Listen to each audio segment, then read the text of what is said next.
ห่งประเทศไทยจังหวัดแพร่ FM 91 เมกะเฮิรตซ์ให้ความรู้คู่ความสุขฟ้าสลัวมัวแสงระวีส่องนกหยุดร้องวังเวงให้เงียบเหงามองฟ้าวันนี้เป็นสีเทาอกประชาหมองเศร้าระทมสวงด้วยพระราชธิดาพระองค์ใหญ่เสด็จคันไลสู่แดนสวงเสียงร่ำไห้สะท้อนสถานสวงพระเป็นดั่งดวงใจไทยประชาปัจจุบันการเคลื่อนย้ายแรงงานระหว่างประเทศของไทยเริ่มเปลี่ยนแปลงโดยเฉพาะอย่างยิ่งการเคลื่อนย้ายแรงงานจากประเทศเพื่อนบ้านได้แก่เมียนมาลาวและเวียดนามโครงสร้างของประชากรที่เปลี่ยนแปลงไปสู่สังคมสูงอายุจึงมีความจำเป็นที่ต้องนำแรงงานต่างด้าวมาทดแทนกำลังแรงงานไทยที่ยังไม่เพียงพอในหลายกิจการสำนักงานจัดหางานจังหวัดแพร่เป็นหน่วยงานหลักที่ให้บริการจัดหางานแก่ประชาชนทุกกลุ่มเป้าหมายรวมถึงการควบคุมการทำงานของคนต่างด้าวซึ่งปัจจุบันได้นำระบบ e-work permit เข้ามาอำนวยความสะดวกในการให้บริการแก่นายจ้างสถานประกอบการและแรงงานต่างด้าวในกระบวนการการรับคำขอการแจ้งการทำงานของคนต่างด้าวและการผลิตใบอนุญาตการทำงานทั้งนี้สามารถรับชมวิดีทัศน์การให้บริการผ่านระบบ e-work permit ได้ที่เพจ Facebook สำนักงานจัดหางานจังหวัดแพร่หรือสอบถามรายละเอียดเพิ่มเติมผ่านแอปพลิเคชัน LINE Official S435DEAQA หมายเลขโทรศัพท์ 0545117721 หรือ 0545118807 และสายด่วนกรมการจัดหางาน 1506 กด 2 สำนักงานจัดหางานจังหวัดแพร่มุ่งให้นายจ้างและแรงงานต่างด้าวได้รับการคุ้มครองตามกฎหมายอย่างเป็นธรรม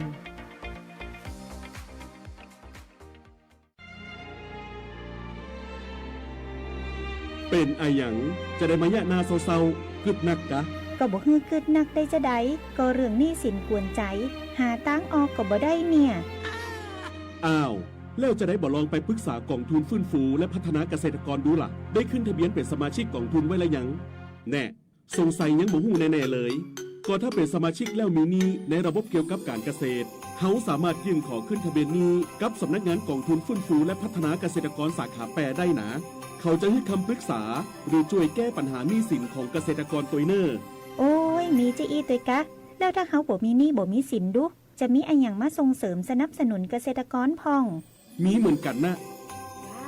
เฮาก็ไปสมัครเข้าองค์กรหรือจัดตั้งกลุ่มใหม่ร่วมกันบ่น้อยกว่า50คนก็ได้แล้วก็ไปขอรายละเอียดยื่นเสนอแผนและโครงการเพื่อฟื้นฟูและพัฒนาอาชีพของเฮาแต่แล้วเฮาจะไปติดต่อตังใด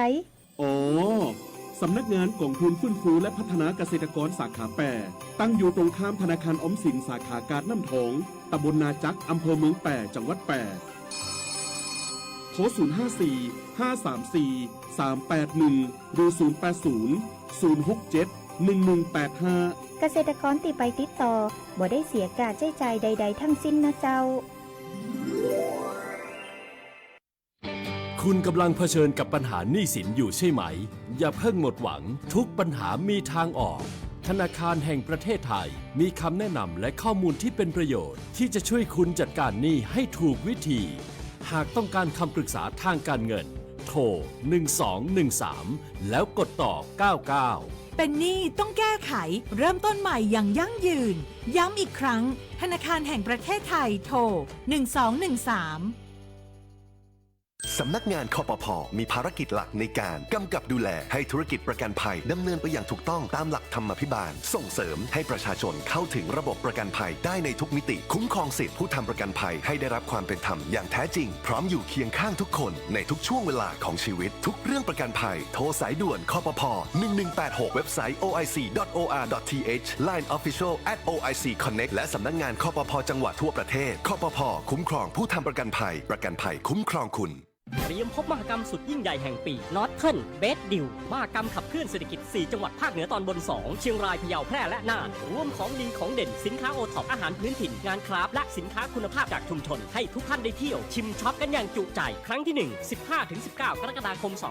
2569ณลานหนองน้ำครกอำเภอภูเพียงจังหวัดน่านแล้วมาพบกันในงานนอร์ทเทิร์นเบสดิวมหกรรมขับเคลื่อนเศรษฐกิจ4จังหวัดภาคเหนือตอนบน2เชียงรายพะเยาแพร่น่านมหกรรมแห่งโอกาสสร้างรายได้สร้างเศรษฐกิจ สร้างอนาคตชุมชนไทย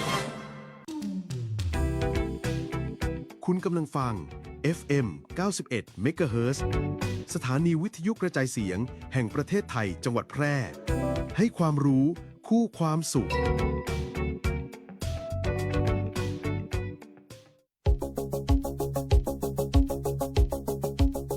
ข่าวสารฉับไวใกล้ตัวบริการทันใจร่วมแรงร่วมใจงานบ้านงานบุญประกวดราคาโปร่งใส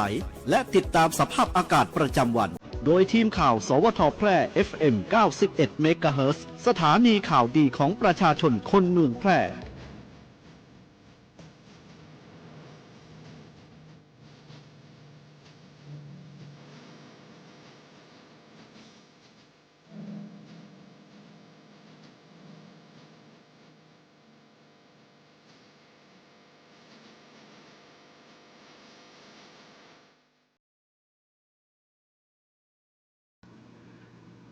สวัสดีครับสถานีวิทยุกระจายเสียงแห่งประเทศไทยจังหวัดแพร่เสนอข่าวท้องถิ่นประจำวันศุกร์ที่ 17 กรกฎาคม พุทธศักราช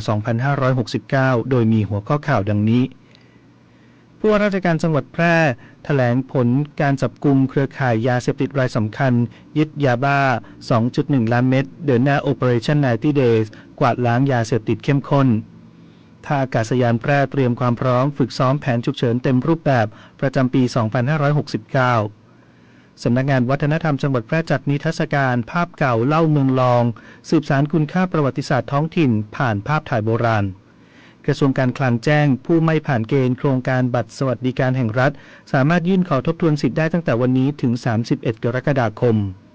สคบ.เร่งช่วยผู้เสียหายคดีร้านต้นไม้ออนไลน์เบี้ยวส่งสินค้าพร้อมเตรียมฟ้องคดีแพ่งแทนผู้บริโภคหากไม่ได้รับการเยียวยาต่อไปเป็นรายละเอียดของข่าว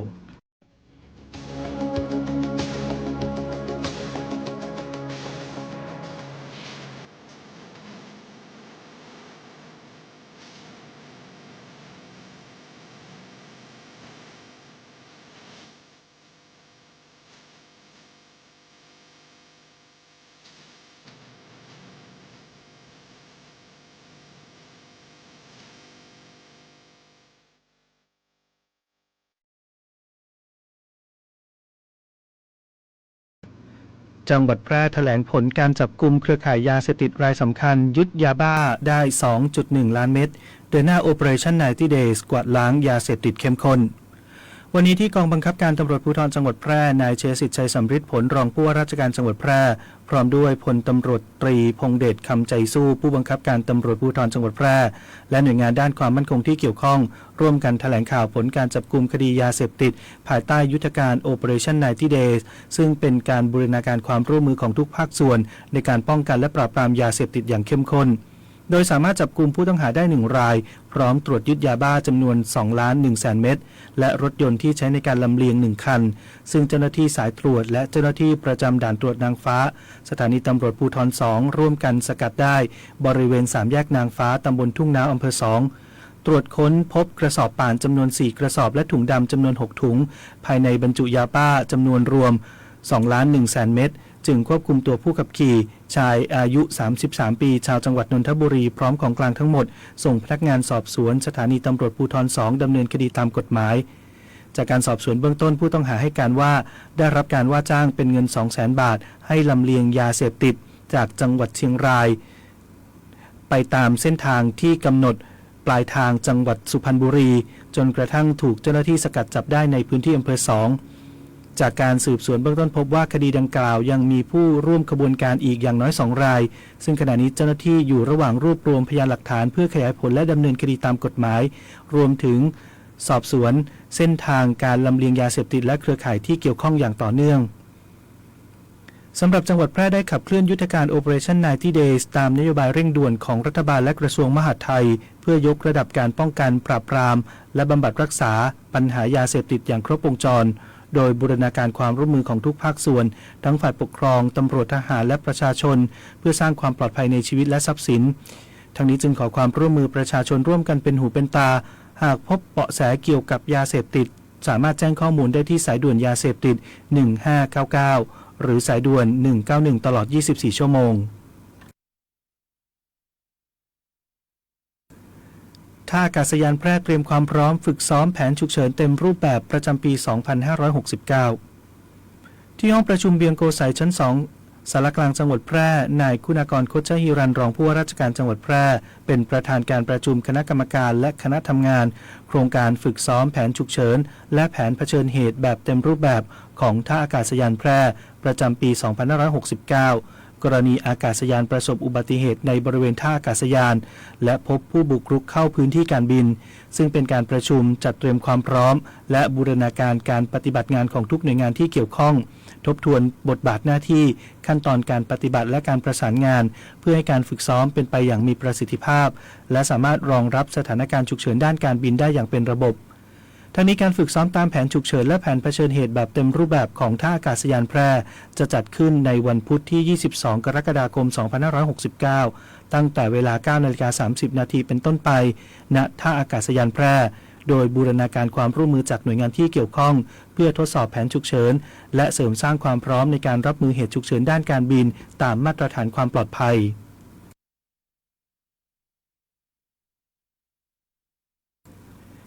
สำนักงานวัฒนธรรมจังหวัดแพร่จัดนิทรรศการภาพเก่าเล่าเมืองรองสืบสานคุณค่าประวัติศาสตร์ท้องถิ่นผ่านภาพถ่ายโบราณวันนี้ที่พิพิธภัณฑ์วัดศรีดอนคำอำเภอรองจังหวัดแพร่นางสาวทัศนีดอนเนตรวัฒนธรรมจังหวัดแพร่เป็นประธานเปิดนิทรรศการภาพเก่าเล่าเมืองรองภายใต้โครงการส่งเสริมทุนทางวัฒนธรรมของชุมชนต้นแบบเที่ยวชุมชนยนต์วิถีสู่การพัฒนาอย่างยั่งยืนประจำปี 2569 โดยสำนักงานวัฒนธรรมจังหวัดแพร่ร่วมกับจังหวัดแพร่สภาวัฒนธรรมจังหวัดแพร่สภาวัฒนธรรมอำเภอรองและชุมชนวัดศรีดอนคำจัดนิทรรศการดังกล่าวเพื่อรวบรวมอนุรักษ์และถ่ายทอดประวัติศาสตร์วิถีชีวิตบุคคลสำคัญอัตลักษณ์ของเมืองรองผ่านภาพถ่ายเก่าพร้อมส่งเสริมให้เด็กเยาวชนและประชาชนได้เรียนรู้และภาคภูมิใจในมรดกทางวัฒนธรรมของท้องถิ่นโดยแบ่งพื้นที่การจัดแสดงออกเป็น3โซนได้แก่โซนภาพเก่าเล่าเมืองรองโซน AI คืนชีวิตให้ภาพเก่าและโซนบุคคลในภาพถ่ายทอดเรื่องราวของผู้คนในอดีตภายในพิธียังมีการมอบเกียรติบัตรให้แก่ผู้ชนะการประกวดคลิปสั้นภาพเก่าเล่าเมืองรองและเปิดเวทีเสวนาแลกเปลี่ยนองค์ความรู้เกี่ยวกับประวัติศาสตร์และคุณค่าทางวัฒนธรรมของอำเภอรองทางนี้นิทรรศการภาพเก่าเล่าเมืองรองเปิดโอกาสให้ประชาชนและนักท่องเที่ยวเข้าชมงานฟรีระหว่างวันที่ 16 ถึง 31 กรกฎาคม 2569 ณ พิพิธภัณฑ์วัดศรีดอนคำอำเภอรองเพื่อร่วมย้อนรำลึกเรื่องราวในอดีตเรียนรู้ประวัติศาสตร์ท้องถิ่นและร่วมกันอนุรักษ์มรดกความทรงจำอันทรงคุณค่าของเมืองรองให้คงอยู่สืบไปสู่คนรุ่นต่อไป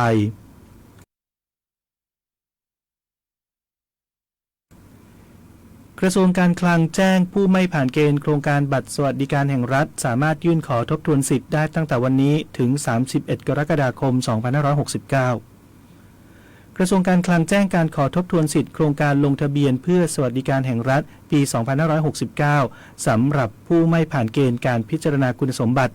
โดยสามารถยื่นขั้นตอนขอทบทวนสิทธิ์ผ่านหน่วยรับลงทะเบียน5ธนาคารได้แก่ธนาคารกรุงไทยธนาคารออมสินธนาคารเพื่อการเกษตรและสหกรณ์การเกษตรธนาคารอาคารสงเคราะห์ธนาคารอิสลามแห่งประเทศไทยได้ตั้งแต่วันที่ 17 ถึง 31 กรกฎาคม 2569 ในเวลาทำการหรือสามารถยื่นผ่านช่องทางอื่นๆอีกได้แก่ทางเว็บไซต์ของโครงการแอปพลิเคชันเป่าตังและแอปพลิเคชันทางรัฐได้ตั้งแต่วันนี้ไปจนถึง 31 กรกฎาคม 2569 ส่วนกรณีที่มีการแก้ไขเอกสารต้องดำเนินการให้แล้วเสร็จภายในวันที่ 16 สิงหาคม 2569 ที่หน่วยตรวจสอบคุณสมบัติในเวลาทำการทั้งนี้ประชาชนสามารถศึกษาขั้นตอนการทบทวนสิทธิ์ได้ที่ช่องทางประชาสัมพันธ์อย่างเป็นทางการของกระทรวงการคลังเท่านั้น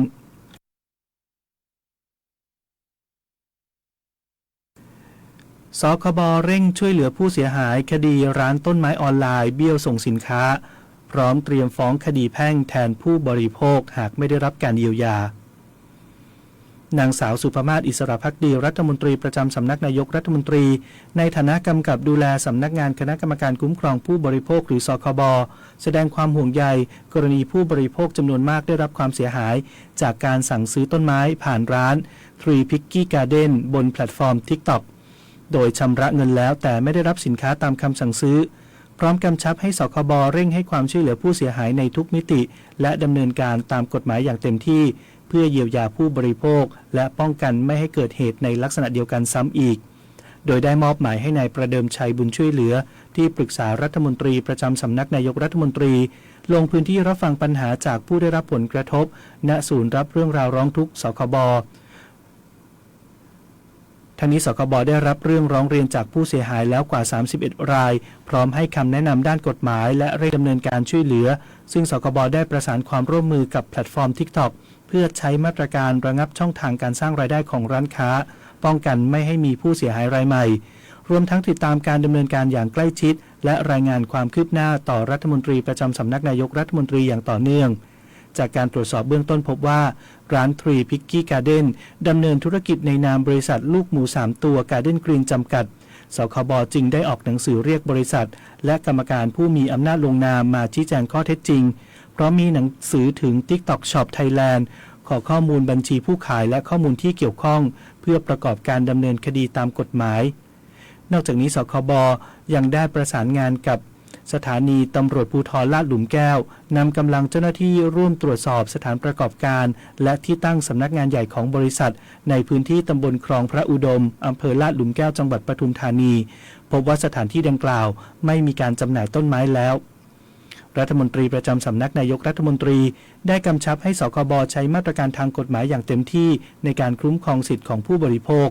โดยหากผู้ประกอบธุรกิจไม่ดำเนินการเยียวยาผู้เสียหายสคบพร้อมใช้กลไกตามกฎหมายในการฟ้องคดีแพ่งแทนผู้บริโภคเพื่อให้ได้รับการชดใช้ค่าเสียหายอย่างเป็นธรรมสำหรับผู้ที่ได้รับความเสียหายจากกรณีดังกล่าวหรือกรณีในลักษณะเดียวกันสามารถติดต่อสายด่วนสคบ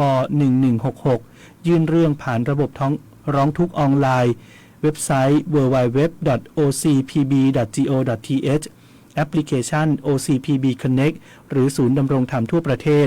พร้อมแนบหลักฐานให้ครบถ้วนเพื่อให้สคบเร่งดำเนินการช่วยเหลือและประสานหน่วยงานที่เกี่ยวข้องได้อย่างรวดเร็วสวัสดีเจ้าน้ำตาลพิจักคณะนะเจ้าขอเชิญชวนฮีโร่เจ้าประจำตีสัญญาว่าจะมาบริจาคเลือดตึง3 เดือนและคนตีมาบริจาคเตือแรกอยากให้อยู่ด้วยกันไปเมินส่วนคนตีหายไปหมู่เฮายังรอคุณปิกมาหาเสมอเนอะเจ้าสำหรับไผที่ยังบ่เคยบริจาคเลือดมาลองเป็นผู้ฮื้อและมาเป็นครอบครัวเดียวกันเนอะเจ้าเพราะทุกวินาทีคือโอกาสช่วยชีวิตการฮื้อเลือดเลยเป็นเรื่องที่รอวันผูกบ่ได้ติดตาม Give But Now ฮื้อเลือดฮื้อได้ฮื้อเลยได้ทุกแพลตฟอร์ม Official ของศูนย์บริการโลหิตแห่งชาติสภากาชาดไทยเจ้าเลิกคุยกับคนทั้งอำเภอเพื่อเธอคนเดียวพี่นี่มันเข้าพรรษาไม่งดเหล้าบ้างเหรอไม่หัวใจพี่อ่อนแองดเหล้าเข้าพรรษาไม่พักใจก็พักตับพักไตบ้างเถอะครับทุกครั้งที่ดื่มเซลล์ตับยิ่งทำงานหนักและถูกทำลายมากขึ้นเกิดภาวะพังผืดและเป็นแผลในเนื้อเยื่อตับใจไม่แข็งตับแข็งนะครับกฎหมายง่ายจังแค่ฟังก็เข้าใจโดยสำนักงานกิจการยุติธรรมตอนคนพิการไม่หมดโอกาสในการทำงานสวัสดีค่ะที่นี่กำลังประกาศรับสมัครงานใช่ไหมคะพอดีเห็นป้ายหน้าร้านกำลังรับสมัครพนักงานขายยาเพิ่ม1 ตำแหน่งนะจ้าอ๋อใช่แล้วจ้าหนูกำลังสนใจสมัครตำแหน่งนี้ใช่ไหมจ๊ะเดี๋ยวลงชื่อแล้วก็เบอร์ติดต่อไว้เลยนะจ๊ะ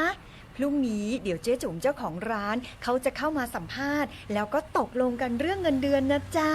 ถ้าโอเคก็เริ่มทำงานได้เลยสะดวกไหม สะดวกอยู่แล้วค่ะแต่ติดตรงที่หนูขาเป๋นะจ้าไปสมัครงานมาหลายที่แล้วไม่มีใครรับเข้าทำงานเลยไม่รู้ว่าที่นี่จะสะดวกรับเข้าทำงานไหมถ้าไม่สะดวกก็ไม่เป็นไรจ้ะโอ้ยไม่เลยจ้าสะดวกมากเลยจ้ะที่นี่รับสมัครพนักงานทุกคนด้วยความเท่าเทียมกันอยู่แล้วถ้าทำงานได้ตามหน้าที่ไม่มีปัญหาขยันเข้าไว้ทำงานที่นี่สบายใจได้เลยไว้พรุ่งนี้ค่อยมาคุยกับเจ๊เจ้าของร้านได้เลยจ้า รู้กันไหมคะว่าในการจัดตั้งองค์กรหรือเปิดบริษัทนั้นโดยเฉพาะองค์กรที่มีผู้ปฏิบัติงานหรือลูกจ้างตั้งแต่100คนขึ้นไปจำเป็นต้องจ้างคนทำงานหรือผู้สมัครงานที่เป็นคนพิการเข้าทำงาน1คนไม่ว่าจะอยู่ในตำแหน่งใดก็ตามถ้าบริษัทไม่ยอมรับผู้พิการเข้าทำงานก็ต้องส่งเงินเข้ากองทุนส่งเสริมและพัฒนาคุณภาพชีวิตคนพิการเป็นรายปีตามจำนวนที่กำหนดไว้ในกฎกระทรวงทั้งนี้ให้เป็นไปตามรัฐธรรมนูญมาตรา 27 ที่กำหนดห้ามไม่ให้เลือกปฏิบัติโดยไม่เป็นธรรมต่อผู้พิการนะคะหากสงสัยเรื่องกฎหมายหรือได้รับความไม่เป็นธรรมติดต่อสำนักงานยุติธรรมจังหวัดทั่วประเทศหรือโทรสายด่วนยุติธรรม1111กด77นะ จะบอกให้ คุณรู้หรือไม่ว่ามัจจุราชร้ายอยู่ใกล้ๆตัวคุณอยู่ในห้องนอนอยู่ในห้องน้ำอยู่ในห้องนั่งเล่นอยู่ในทุกที่ที่มียุงลายร่วมกันกำจัดลูกน้ำยุงลายพาหะนำเชื้อโรคไข้เลือดออกด้วยการปิดภาชนะใส่น้ำให้มิดชิดเปลี่ยนน้ำในแจกันหรือถังน้ำทุก7วันปล่อยปลากินลูกน้ำยุงลายปรับปรุงสิ่งแวดล้อมให้ถูกสุขลักษณะและปฏิบัติเป็นประจำจนเป็นนิสัยเพียงเท่านี้มัจจุราชร้ายก็จะไม่มากล้ำกลายคุณด้วยความปรารถนาดีจากสถานีวิทยุกระจายเสียงแห่งประเทศไทยจังหวัดแพร่สายดิบต้องระวังชอบกินลาบดิบก้อยสดเลือดสดหรือหมูกระทะที่ยังไม่สุกใช่ไหมระวังโรคไข้หูดับอันตรายถึงขั้นหูหนวกถาวรหรือเสียชีวิตได้เชื้อแบคทีเรียจากหมูดิบเข้าสู่ร่างกายทางการกินและบาดแผลหากกินหมูดิบแล้วมีไข้สูงปวดศีรษะอาเจียนคอแข็งภายใน7 วันอย่ารอช้ารีบไปพบแพทย์ทันทีป้องกันง่ายๆด้วยคาถาสุกร้อนสะอาดกินหมูปรุงสุกเท่านั้นแยกเขียงแยกตะเกียบระหว่างของดิบและของสุกด้วยความห่วงใยจากสำนักงานป้องกันควบคุมโรคที่1เชียงใหม่กรมควบคุมโรคกระทรวงสาธารณสุข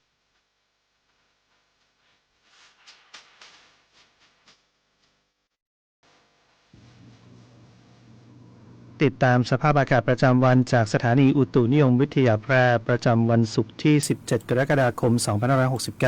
2569 ลักษณะอากาศทั่วไปของประเทศไทยมีฝนลดลงเนื่องจากมรสุมตะวันตกเฉียงใต้กำลังปานกลางพัดปกคลุมทะเลอันดามันประเทศไทยและอ่าวไทยในขณะที่หย่อมความกดอากาศต่ำปกคลุมประเทศเวียดนามตอนบนขอให้ประชาชนบริเวณประเทศไทยตอนบนระวังอันตรายจากฝนตกหนักและฝนที่ตกสะสมซึ่งอาจทำให้เกิดน้ำท่วมฉับพลันและน้ำป่าไหลหลากโดยพื้นที่ลาดเชิงเขาใกล้ทางน้ำไหลผ่านและพื้นที่ลุ่มสำหรับคลื่นลมบริเวณทะเลอันดามันตอนบนและอ่าวไทยตอนบนมีกำลังปานกลางโดยทะเลมีคลื่นสูง 1-2 เมตรส่วนทะเลอันดามันตอนล่างมีคลื่นสูงประมาณ1 เมตรบริเวณที่มีฝนฟ้าคะนองจะมีคลื่นสูงมากกว่า2 เมตรขอให้ชาวเรือเดินเรือด้วยความระมัดระวังและหลีกเลี่ยงการเดินเรือในบริเวณที่มีฝนฟ้าคะนองพยากรณ์อากาศบริเวณภาคเหนือมีฝนฟ้าคะนอง40%ของพื้นที่ส่วนมากบริเวณจังหวัดแม่ฮ่องสอนเชียงใหม่เชียงรายตากพะเยาน่านพิษณุโลกและเพชรบูรณ์อุณหภูมิต่ำสุด 22-25 องศาเซลเซียสอุณหภูมิสูงสุด 30-32 องศาเซลเซียสลมตะวันตกเฉียงใต้ความเร็ว 10-20 กิโลเมตรต่อชั่วโมงพยากรณ์อากาศบริเวณจังหวัดแพร่มีฝนฟ้าคะนอง30%ของพื้นที่ทัศนวิสัย 7-10 กิโลเมตรลมตะวันตกเฉียงใต้ความเร็ว 10-20 กิโลเมตรต่อชั่วโมงที่สถานีอุตุนิยมวิทยาแพร่วันนี้วัดอุณหภูมิสูงสุดได้ 33.0 องศาเซลเซียสเช้าวันนี้วัดอุณหภูมิต่ำสุดได้ 24.6 องศาเซลเซียสคาดว่าอุณหภูมิสูงสุดวันนี้ประมาณ33 องศาเซลเซียสคาดว่าอุณหภูมิต่ำสุดเช้าพรุ่งนี้ประมาณ26 องศาเซลเซียสปริมาณน้ำฝนตั้งแต่เวลา 7 นาฬิกาวันนี้จนถึง 7 นาฬิกาของวันนี้วัดได้ 1.5 มิลลิเมตรวันนี้ดวงอาทิตย์ตกเวลา 18 นาฬิกา 59 นาทีวันพรุ่งนี้ดวงอาทิตย์ขึ้นเวลา 5 นาฬิกา 53 นาที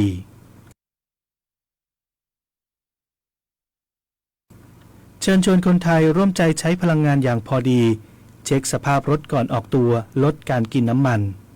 จบข่าวธนชัยสุวรรณากาศอ่าน